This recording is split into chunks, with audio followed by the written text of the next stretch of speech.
Welcome to the Tech Egg. Don't get scrambled. Enjoy the video. You begin by powering down and unplugging the laptop, then ground yourself with an anti-static strap. This prevents damage to the SSD and board. Once done, remove the battery if possible and open the access panel following the service manual so you do not strip screws.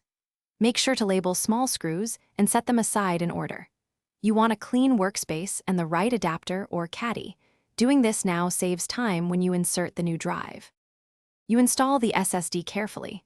Slot an M.2 at the correct angle or secure a 2.5 drive in its bracket. Do not force connectors. Once mounted, enable OSI and BIOS for best performance and update drive firmware if available. Next, clone the existing drive with a USB cloning tool or reinstall the OS from media, making sure to set 4K alignment and partition scheme correctly. If cloning, verify the target is the SSD. After cloning, shrink or expand partitions as needed for full capacity.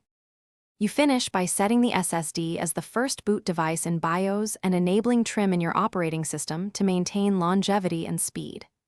Once booted, install chipset drivers, run a quick health check and benchmark to confirm performance, and update firmware when recommended. If the drive is not detected, power down and reseat it, test the connector, or use a USB adapter to isolate the issue. If problems persist, swap cables or consult the drive's diagnostics utility for error codes.